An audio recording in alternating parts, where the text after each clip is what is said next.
اعوذ باللہ من الشیطان الرجیم بسم اللہ الرحمن الرحیم۔ شروع اللہ کے نام سے جو بڑا مہربان اور نہایت رحم فرمانے والا ہے۔ 3 حاسد بہنوں کی کہانی۔ گزرے زمانے میں خسرو ایران کا ایک بادشاہ تھا۔ اس کی عادت تھی کہ لباس تبدیل کر کے شہر کا گشت کرتا تاکہ رعایا کے اچھے برے حالات سے باخبر رہے۔ ایک روز حسب معمول اپنے وزیر کے ساتھ شہر کی گشت کے لیے نکلا۔ چھوٹی سی گلی میں مکان کو دیکھنے لگا کہ غریب کس طرح اپنا بسر و اوقات کرتے ہیں۔ انہیں مکانوں میں عورتوں کے بولنے کی آواز آئی۔ بادشاہ باتیں سننے کے لیے ٹھہر گیا۔ دروازے سے جھانک کر دیکھا تو 3 نوجوان عورتیں چرخہ کاٹ رہی تھیں۔ ان میں سے بڑی بولی، اگر میرا بس چلے تو میں نان بھائی سے بیعت کر لوں اور مشقت کی زندگی سے نجات پا لوں۔ دوسری منجلی بولی، میں بادشاہ کے باورچی سے نکاح کر لوں تاکہ عمدہ کھانے روز کھانے کو ملیں۔ چھوٹی بہن نے کہا، تم لوگ خیالی پلاؤ بنا رہی ہو تو میں بھی بادشاہ سے بیعت کیوں نہ کر لوں، سارا ملک مجھے ملکہ کہے۔ دونوں ہنس پڑیں۔ بادشاہ نے وزیر کو کہا کہ اس گھر کو پہچان لو، صبح ان تینوں عورتوں کو دربار میں حاضر کرنا۔ اس کے بعد بادشاہ گشت کر کے آرام کرنے چلا گیا تو دوسرے روز وہ تینوں بہنیں دربار میں پیش کی گئیں۔ بادشاہ نے رات کا قصہ پوچھا تو وہ ڈر گئیں، لیکن بادشاہ نے کہا، خوف کی کوئی ضرورت نہیں، جو بات تھی بیان کرو۔ مجبوراً ان تینوں بہنوں نے رات والی بات بادشاہ کے سامنے بیان کر دی۔ بادشاہ نے اسی وقت بڑی اور منجلی بہن کی شادی نان بھائی اور باورچی سے کر دی اور چھوٹی بہن کو اپنی ملکہ بنا دیا۔ چند روز کے بعد دونوں بڑی بہنیں چھوٹی بہن سے حسد کرنے لگیں اور سوچنے لگیں کہ اسے کسی طرح سے بادشاہ کی نظروں میں ذلیل کر دیں۔ اللہ کی قدرت سے اسی زمانے میں ملکہ کو آثار حمل ظاہر ہونے لگے۔ دونوں بہنیں اس کو مبارکباد پیش کرنے آئیں۔ چھوٹی بہن جو ان کے فریب سے ناواقف تھی، بڑی محبت سے پیش آئی۔ باتوں باتوں میں ولادت کے قریب دونوں بہنوں کو لانے کا وعدہ کیا۔ وہ راضی ہو گئی اور انہوں نے پختہ ارادہ کیا کہ جب ان کے ہاں بچہ ہوگا تو اس کو الگ کر کے بلی کا بچہ اس کی گود میں ڈال دیں گے اور مشہور کر دیں گے کہ بلی کا بچہ پیدا ہوا ہے۔ اس طرح بادشاہ اسے قتل کروا دے گا یا گھر سے نکال دے گا۔ جب ولادت کا وقت قریب آیا تو اس نے اپنی بہن کو بلانے کی بادشاہ سے اجازت لی اور ان کو اپنے پاس بلوا لیا اور ان دونوں بہنوں نے بلی کا انتظام کروایا۔ ملکہ کے ہاں ایک انتہائی خوبصورت لڑکا پیدا ہوا۔ حاسد بہنوں نے بچے کو ٹوکری میں بند کر کے اس کو نہر میں گرا دیا اور بہن کی گود میں بلی کا بچہ رکھ دیا اور سارے محل میں مشہور کروا دیا کہ بلی کا بچہ پیدا ہوا ہے۔ بادشاہ کو یہ سن کر بڑا غصہ آیا۔ اس نے ملکہ کو قتل کرنا چاہا، لیکن دانا وزیر نے روکا۔ چند دن صبر کیجیے، مجھے اس میں کوئی راز معلوم ہوتا ہے۔ ملکہ کا اس میں کیا قصور؟ جو کچھ قدرت نے پیٹ میں بنا دیا وہی پیدا ہوگا۔ ٹوکری نہر میں بہتی چلی جا رہی تھی کہ بادشاہ کے مالی کی نظر اس پر پڑی۔ اس نے نکال کر دیکھا تو اس میں ایک بچہ تھا۔ مالی کی کوئی اولاد نہیں تھی۔ وہ خوشی خوشی اپنے گھر آیا اور وہ بچہ بیوی کے حوالے کیا۔ مالی کی بیوی نے اپنے بچے کی طرح اس سے پالا۔ مالی نے اس کا ذکر کسی سے نہیں کیا۔ ممکن ہے کہ کوئی شاہی راز ہو۔ بچہ پلتا رہا جہاں تک کہ 1 سال کا ہو گیا۔ دوسرے سال ملکہ کے ہاں پھر بچہ پیدا ہوا۔ بدنصیب ملکہ نے اپنی بہنوں کو اس مرتبہ بھی بلوایا۔ اب انہوں نے مردہ کتے کا بچہ اس کی گود میں ڈال کر مشہور کروا دیا کہ کتے کا بچہ پیدا ہوا ہے اور اسے بھی ٹوکری میں ڈال کر نہر میں بہا دیا۔ اتفاقاً اسے بھی مالی نے پکڑ لیا اور اس کی بھی پرورش کرنے لگا۔ تیسرے سال ملکہ کے ہاں لڑکی پیدا ہو گئی، لیکن حاسد بہنوں نے اسے بھی مردہ چوہیا مشہور کر دیا اور لڑکی کو بھی بہا دیا۔ وہ لڑکی بھی مالی کے ہاتھ لگ گئی۔ بادشاہ نے ملکہ سے ناراض ہو کر ملکہ کو ایک لوہے کے پنجرے میں بند کر کے شہر کی مسجد کے دروازے پر رکھوا دیا تاکہ ہر آنے والا اس کے منہ پر تھوکے اور جو انکار کرے تو اسے قتل کر دیا جائے۔ لوگ مجبوراً تھوکتے اور بادشاہ کے ظلم کو برا سمجھتے۔ تینوں بچے مالی کے ہاں پرورش پاتے رہے۔ مالی نے تعلیم و تربیت بھی شہزادوں کی طرح کروائی۔ لڑکی بھی پڑھ رہی تھی اور بڑے لڑکے کا نام مالی نے بھاون رکھا، چھوٹے لڑکے کا نام پرویز اور لڑکی کا نام پریزاد رکھا۔ اسی زمانے میں مالن اتفاقاً بیمار ہو کر مر گئی۔ بچوں کو اتنا دکھ ہوا جیسے ماں کا ہوتا ہے۔ بچے پڑھ لکھ کر بڑے ہو گئے۔ مالی بھی روپے پیسے والا تھا۔ اس نے بادشاہ سے اجازت لے کر محل تعمیر کروایا اور ایک بہت بڑا باغ بنوایا جس میں ایک چڑیا گھر بھی تھا۔ تینوں بچوں کے ساتھ اس میں رہنے لگا۔ یہاں رہتے ہوئے زیادہ دن نہیں ہوئے تھے کہ مالی بھی مر گیا۔ بچے بہت پریشان ہوئے، لیکن کیا ہو سکتا تھا سوائے صبر کے۔ دونوں بھائی سیر و شکار کے لیے جاتے۔ پری ذات باغ میں اپنا دل بہلاتی، یہ کبھی گانا گاتی۔ اتفاقاً ملکہ کی حاسد بہنوں نے آپس میں مشورہ کیا کہ ملکہ کا تو خوب انتظام ہو گیا، لیکن ممکن ہے کہ ان بچوں کا راز کھل جائے، لہٰذا ان کو چلتا کرو۔ انہوں نے گھٹنی کو بلوا کر سارا ماجرا پیش کیا۔ وہ بولی، تم اطمینان رکھو، میں ایسا قدم اٹھاؤں گی کہ کسی کو کانوں کان خبر نہیں ہوگی۔ ایک دن دونوں بھائی شکار کو گئے۔ گھٹنی ان کے قریب آئی اور پری ذات سے نماز کی اجازت لے کر وضو کر کے نماز پڑھنے لگی۔ پری ذات اس سے متاثر ہوئی، کھانا دیا اور بااصرار باغ دکھانے کے لیے ساتھ لے گئی۔ مکار گھٹنی نے کہا کہ یوں تو یہاں ہر چیز موجود ہے، لیکن 3 چیزوں کی کمی ہے، اگر وہ مل جائیں تو پھر یہ باغ بے مثال ہوگا۔ پری ذات نے پوچھا، لیکن کیا؟ تم بتاؤ تو صحیح۔ بولتی چڑیا، گاتا درخت اور سنہرے چشمے کے پانی ہی کی کمی ہے۔ اگر وہ بھی آ جائے تو باغ جنت کا نمونہ پیش کرے گا۔ پری ذات نے کہا، یہ تینوں چیزیں کہاں سے ملیں گی؟ گھٹنی نے کہا کہ یہاں سے 20 روز کی منزل پر ہندوستان کی سرحد پر جو پہلا آدمی ملے گا وہ راستہ بتا سکتا ہے۔ بڑھیا شوق کی آگ لگا کر فوراً رفو چکر ہو گئی۔ شام کو جب دونوں بھائی گھر واپس آئے تو بہن کو فکر مند پایا۔ وجہ پوچھی تو اس نے تمام کیفیت بیان کی۔ بھاون نے کہا، تم اتنا رنج کیوں کرتی ہو؟ میں جاتا ہوں اور یہ چیزیں لے کر آؤں گا۔ اگلے روز بھاون سفر کے لیے تیار ہوا اور بہن کو ایک خنجر نکال کر دے دیا۔ جب تک یہ صاف ہے تو سمجھو میں بخیریت ہوں، اگر یہ میلا ہو گیا تو سمجھ جانا کہ میں مصیبت میں ہوں، اگر یہ خون آلودہ ہو جائے تو سمجھ جانا کہ میں اس دنیا میں نہیں رہا۔ اسی طرح بھائی بہن سے رخصت ہو کر اسی راستے پر چل پڑا جو گھٹنی نے بتایا تھا۔ 21ویں روز سے سرحد ہندوستان پر اسے ایک کھٹیا نظر آئی۔ سیدھا وہاں پہنچا تو وہاں ایک فقیر بیٹھا تھا۔ اس کا چہرہ بالوں سے چھپا ہوا تھا۔ بھاون نے جیب سے کینچی نکال کر فقیر کا خط بنایا اور پھر ادب سے سلام کیا۔ فقیر خوش ہوا اور کہنے لگا، یہاں کیسے آنا ہوا؟ بھاون نے اپنا قصہ بتایا۔ فقیر نے سرد آہ بھر کر کہا، بیٹا، مجھے راستہ تو معلوم ہے، لیکن وہاں خطرے بہت زیادہ ہیں۔ چونکہ تم نے میری بہت بڑی خدمت کی ہے، میں تمہیں اس کام سے منع کرتا ہوں۔ بھاون نے اصرار کیا تو فقیر نے اپنے پاس سے ایک گیند نکال کر اور اسے دیا اور کہا، زمین پر ڈال دو اور خود اس کے پیچھے روانہ ہو جاؤ۔ جہاں یہ رک جائے تم بھی گھوڑے سے اتر جانا۔ سامنے ایک پہاڑ ہوگا، اس پر چڑھ جانا۔ اس پر تمہیں عجیب و غریب آوازیں آئیں گی، مگر کوئی نظر نہیں آئے گا۔ اس وقت صبر سے کام لینا۔ اگر تم نے پیچھے مڑ کر دیکھا تو تم پتھر کے بن جاؤ گے، اگر آگے بڑھ گئے تو تمہیں تمہاری مطلوبہ چیز مل جائے گی۔ بھاون نے فقیر کا شکریہ ادا کیا اور گیند زمین پر ڈال کر اس کے پیچھے چل پڑا۔ گیند پہاڑ کے دامن پر ٹھہر گئی۔ وہ گھوڑے سے اترا اور پہاڑ پر چلنے لگا۔ ابھی چند ہی قدم چلا تھا کہ چاروں طرف شور مچ گیا۔ گالیوں کی آوازیں آنے لگیں۔ بھاون سب کو سنتا رہا اور آگے بڑھتا رہا۔ مزید اوپر پہنچا تو گالیوں کی آوازیں مزید بڑھ گئیں۔ گالیاں سن کر اس کا خون کھولنے لگا۔ بھاون تلوار نکال کر پلٹا تو وہاں کچھ بھی نہیں تھا، لیکن وہ خود پتھر کا بن گیا۔ پری ذات روز خنجر اٹھا کر دیکھتی اور دعا کرتی۔ ایک دن اس کی طبیعت اداس تھی۔ اس نے خنجر اٹھا کر دیکھا تو وہ چمک رہا تھا۔ شام ہو گئی، لیکن اس کی پریشانی دور نہ ہوئی۔ پرویز باہر سے آیا تو کہنے لگا، پری ذات، ذرا بھائی کا خنجر لانا۔ پری ذات خنجر لائی تو وہ بالکل سیاہ ہو چکا تھا۔ یہ دیکھ کر وہ رونے لگی۔ پرویز بڑا پریشان ہوا اور پری ذات سے کہا کہ میں بھائی کی تلاش میں جا رہا ہوں۔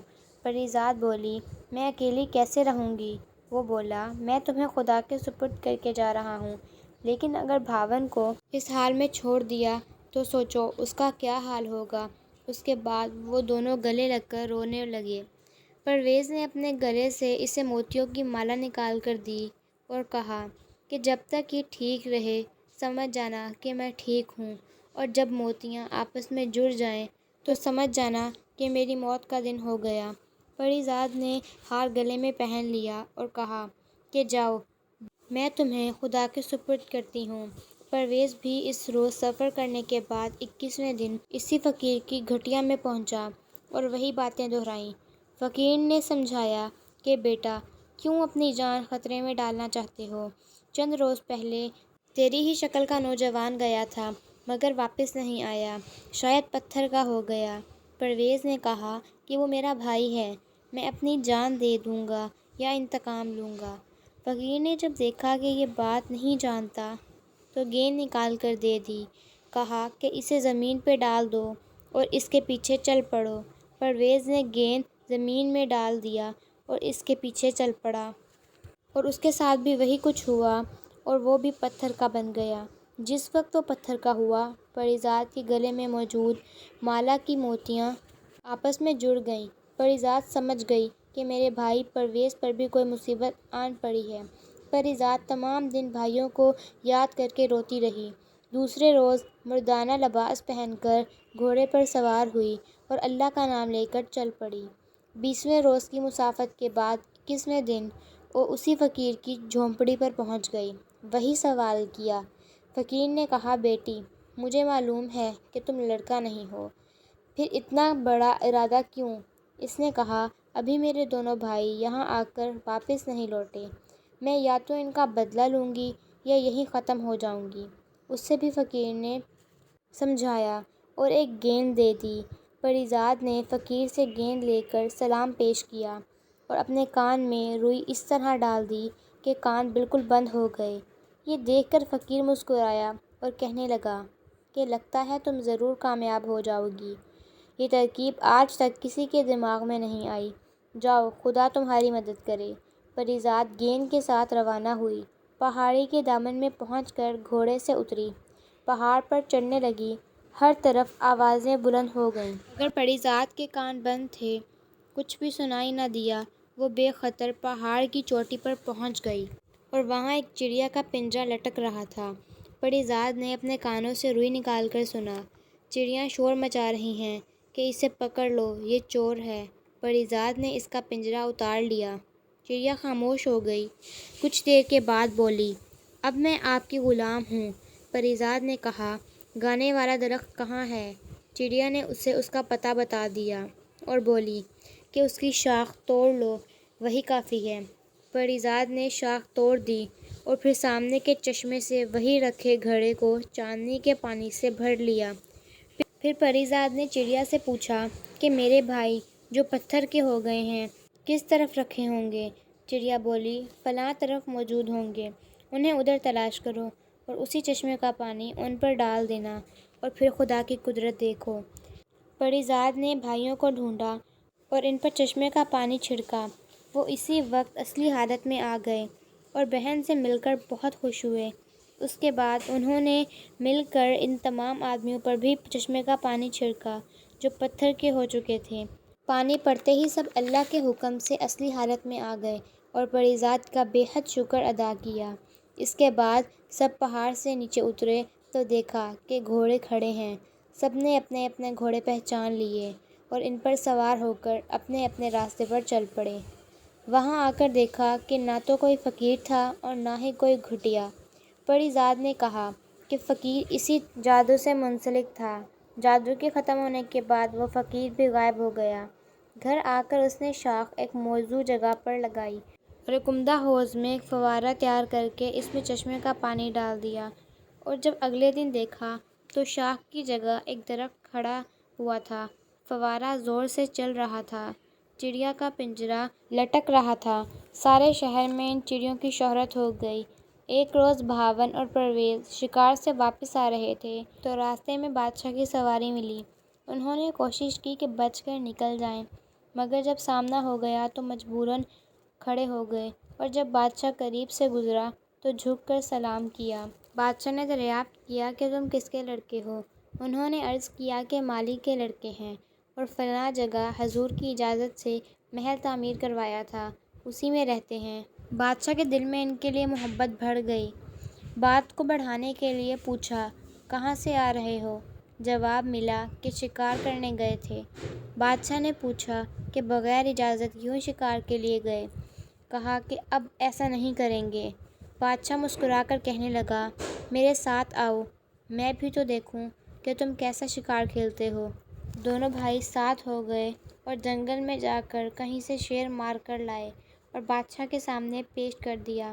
بادشاہ ان سے اتنا متاثر ہوا کہ کہنے لگا، تم میرے ساتھ شاہی محل چلو، کھانا کھا کر چلے آنا۔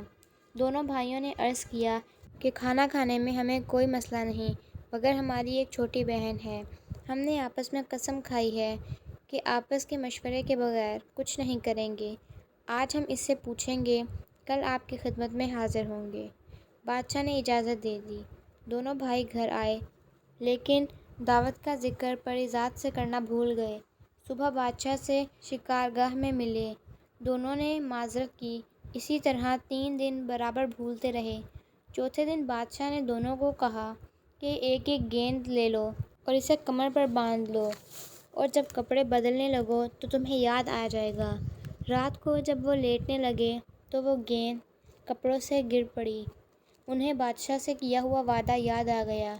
دونوں پری ذات کے سامنے گئے۔ پری ذات کہنے لگی، ذرا رکو، میں اپنی چڑیا سے پوچھ کر بتاتی ہوں۔ چڑیا سے پوچھا کہ کیا میرے دونوں بھائیوں کو دعوت پر چلے جانا چاہیے؟ چڑیا نے ہاں میں جواب دیا۔ پری ذات بھائیوں کے پاس آئی اور کہنے لگی، بادشاہ کی دعوت منظور کر لیں اور اگلے روز کے لیے بادشاہ کو دعوت دیں، میں ان کا انتظام کر لوں گی۔ دوسرے روز بھاون اور پرویز محل میں داخل ہوئے۔ لوگ ان کے حسن و جمال کو دیکھ کر حیران رہ گئے۔ بادشاہ دونوں کو لے کر ایک کمرے میں آیا اور پھر دسترخوان پر کھانا کھانے لگا۔ سب نے مل کر کھانا کھایا۔ محل سے جاتے ہوئے بادشاہ کو اپنے غریب خانے میں کھانے کی دعوت دی۔ بادشاہ نے جواب دیا، بچوں، میں تمہارے ساتھ چلوں گا۔ دونوں بھائیوں نے گھر آ کر سارا قصہ اپنی بہن کو سنایا۔ دوسرے روز دونوں بھائی تو شکار پر چلے گئے اور پری ذات چڑیا کے پاس آئی اور پوچھا، آج بادشاہ کی ہمارے گھر دعوت ہے، کس قسم کا کھانا پکانا چاہیے؟ چڑیا نے کہا، اپنے باورچی سے کہو کہ اچھا کھانا بنائے، مگر موتیوں کی کھیر ضرور بنانا۔ پری ذات نے کہا کہ اتنے موتی کہاں سے آئیں گے؟ چڑیا بولی، باغ میں فلاں درخت کے نیچے خزانہ ہے، جتنے موتی چاہئیں لے لو۔ پری ذات نے خود جا کر کھودا تو وہاں لاتعداد خزانہ موجود تھا۔ اس نے ایک صندوقچی موتیوں کی نکالی اور باورچی کو بلوا کر مختلف کھانا پکانے کا حکم دیا۔ ادھر دونوں بھائی بادشاہ کے ساتھ شکار کھیلتے رہے اور رات کو بادشاہ کو اپنا کیا گیا وعدہ یاد دلایا۔ بادشاہ تیار ہو گیا اور سیدھا ان کے گھر آیا، اور پری ذات نے اپنی کنیزوں کے ساتھ دروازے پر بادشاہ کا استقبال کیا۔ بادشاہ نے بھی بیٹیوں کی طرح پری ذات کو پیار کیا، اور پھر وہ تینوں بادشاہ کو اپنا باغ دکھانے چلے گئے۔ بادشاہ جب کھانا کھانے لگا تو موتیوں کی کھیر دیکھ کر حیران رہ گیا۔ اس نے کہا، یہ کیسی کھیر ہے؟ کیا موتی بھی کھائے جاتے ہیں؟ بھاون، پرویز اور پری ذات خاموش ہو کر چڑیا کی طرف دیکھنے لگے۔ چڑیا نے بادشاہ سے مخاطب ہو کر کہا، آپ موتیوں کی کھیر دیکھ کر حیران تو ہوئے، لیکن میں آپ سے پوچھتی ہوں کہ جب آپ کے ساتھیوں نے یہ کہا کہ ملکہ کے ہاں کتے، بلی اور چوہیا پیدا ہوئی ہے، اس وقت آپ نے یہ نہ سوچا کہ انسان کے پاس جانور کیسے پیدا ہوا؟ چڑیا کی بات سن کر بادشاہ حیران رہ گیا اور بولا، اگر تمہیں راز کی باتیں پتہ ہیں تو مجھے بتاؤ کہ معاملہ کیا ہے۔ چڑیا بولی، ملکہ کی بڑی بہنیں، جن کا نکاح آپ نے ان کی مرضی سے کروایا تھا، اپنی چھوٹی بہن سے حسد کرنے لگی تھیں۔ چنانچہ انہوں نے پہلی اور دوسری بار کے پیدا ہوئے لڑکوں کو ٹوکری میں ڈال کر نہر میں بہا دیا اور مشہور کر دیا کہ کتے کے بچے پیدا ہوئے ہیں۔ تیسری بار بیٹی پیدا ہوئی، اس کو بھی اسی طرح نہر میں بہا دیا اور آپ کو کہا کہ مردہ چوہیا پیدا ہوئی ہے، لیکن خدا کے حکم سے وہ تینوں بچے مالی کے پاس چلے گئے۔ اس نے ان کی خوب پرورش کی، تعلیم و تربیت دی اور اب آپ کے سامنے بیٹھے ہیں۔ یہ سن کر بادشاہ اپنے تینوں بچوں کو گلے لگا کر بے حد رویا اور ان سے معافی مانگی، اور پھر تینوں بچوں کو لے کر جامع مسجد کی سیڑھیوں تک پہنچا اور پنجرہ کھلا کر ملکہ کے قدموں میں جا گرا اور ملکہ سے معافی مانگی اور اسے سارا قصہ بیان کیا۔ ملکہ بھی رونے لگی۔ اس کے بعد تینوں بچوں کو دیکھ کر پیار کرنے لگی۔ بادشاہ نے ملکہ کو حمام میں پہنچایا کہ لباس تبدیل کرے اور ان کی حاسد بہنوں کو بلوا کر اسی وقت قتل کروا دیا۔ ملکہ حمام سے فارغ ہو کر آئی تو سب نے مل کر کھانا کھایا۔ دوسرے دن بادشاہ نے جشن عام کا اعلان کر دیا۔ تینوں بچے نئے محل میں آ گئے۔ بادشاہ نے اس کے بعد ایک عرصے تک نہایت عدل و انصاف سے حکومت کی۔ تو ویورز، یہ تھی آج کی ہماری ویڈیو۔ امید ہے آپ کو میری ویڈیو پسند آئی ہوگی۔ اگر آپ کو میری ویڈیو پسند آئی ہو تو میرے چینل کو سبسکرائب کریں، ویڈیو کو لائک کریں اور شیئر کریں۔ اللہ حافظ۔